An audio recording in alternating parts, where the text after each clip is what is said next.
Hey guys, my name is Rowlands. I'm a nutritional balancing practitioner, and in this video I'm going to give you a little bit of advice on cell phone use or mobile phone use if you live in the England at least. So we all know smartphones is the new thing, and I mean I've seen over the years, I'm only 28, but I didn't have a smartphone when I was younger. I was out all day playing with my friends. But smartphones are becoming more and more and more part of our lives, and they're actually becoming a big problem, in my opinion, and I'm sure many people watching this will understand that as well. The thing is with smartphones, what you got to realise is they play to our brains a lot. So for one, we're social beings. We need social connection. We want social connection. We want constant social connection in reality. And as the family units have begun to break down, smartphones are kind of replacing, kind of being social and friends and all that sort of stuff. A lot of the time it's because it's so easy. It's just so easy to connect. It's so easy to look on Facebook. It's so easy to look on Instagram. But our brains can't really fully tell the difference. It can on one level because you don't feel as good, but between like actual social interaction with a human being and cell phone interaction, there's such a similarity that the brain will kind of focus on that, and you'll feel depressed and weird, and you won't even realise kind of where it's come from. Another important thing to understand is that companies like Facebook and Twitter and Instagram, they're spending millions and millions of pounds every year to keep you connected to your phone. There's a psychology of keeping people addicted. The little red notifications on Facebook, that's been tested time and time and time and time again.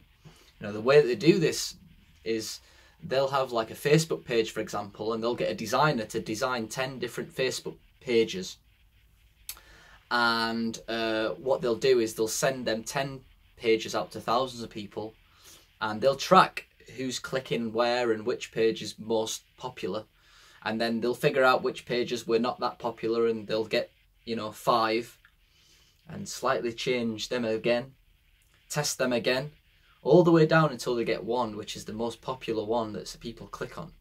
And this is where they start addicting people into the smartphone. It's also convenient. We humans to a certain extent like convenience and comfort, but we've gone way too over the top to a point where we're actually killing ourselves with comfort. It's really bizarre. So it's easier to chat to a friend on the phone rather than catch a bus half an hour down into town when it's raining or whatever to go and see your friends. So this proliferation of easy access to friends and addiction, also there's EMFs coming out of the screens as well.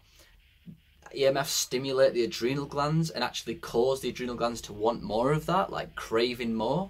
So that's another problem. Also the stimulation. Our brains really, we want to be looking at nature, trees, bushes. There's a complexity to our environment around us, and that's what we've been designed to look at. We need that complexity in our life. We need that stimulation. Again, cell phones, YouTube videos, all that sort of stuff, you can get sucked into it way too much, and that causes a lot of problems. Also for men and women, but you'll generally find a lot of guys are addicted to things like video games. This also stems from our biological kind of when we was in tribal populations, in hunter-gatherers, the male biology is kind of built, we're like hardwired to go out and raise our testosterone by doing something dangerous or fearful or exciting. Video games have kind of replaced that feeling, that need, that want to go out into the world and provide and fight and protect. And video games are kind of closing, sorting out that emptiness that a lot of males feel, and a lot of females as well. So what I want to say is you're gonna have to reduce smartphone time. I'm not saying it's all bad.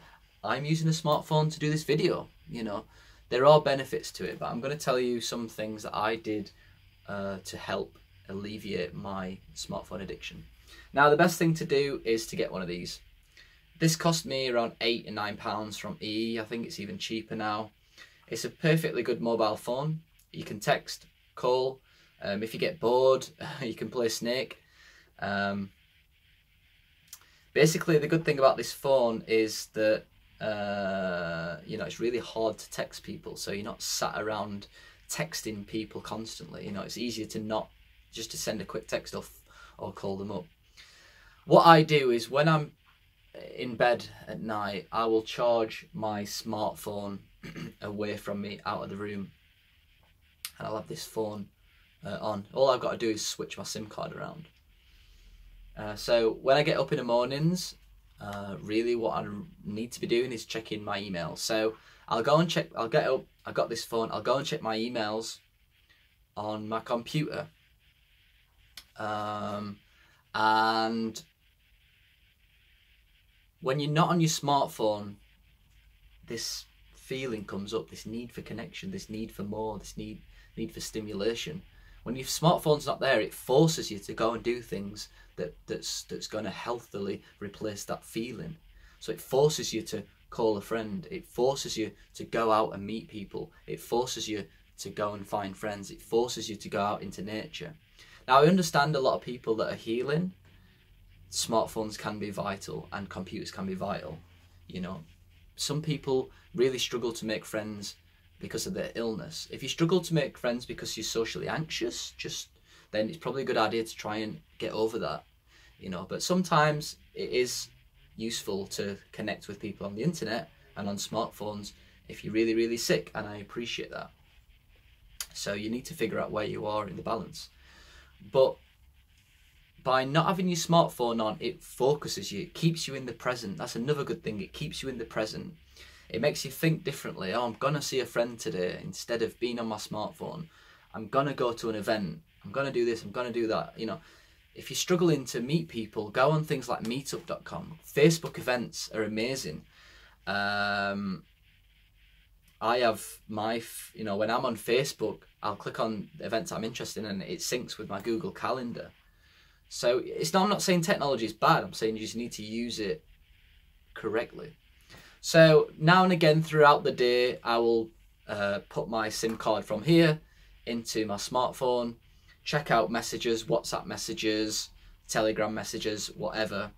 But you can feel yourself drawing into it. So you've got to be strict and take the SIM card back out and put it into this phone. So that's basically all I wanted to say, really. You need to understand that the smartphones are replacing many of our needs as a human being, and you need to realise that and realise that it's gonna work against you at some point. You're gonna feel more isolated. You're gonna feel more lonely. You're gonna start getting addicted. Your adrenal glands are gonna get addicted. The EMFs are gonna be spewing into your body. It's not healthy. Go out, meet people, find a friend, go for walks, go and visit your family. You really need to do it for your health and happiness. Generally, when you want to develop yourself as a human being, having strong human connections with people is part of that process, and that's not going to happen over the internet on smartphones. Alright guys, well thanks for watching, chat to you soon. If you want to start a nutritional balancing program, please email lewis@deephealingspace.com. Alright, thanks, and see you on the next video.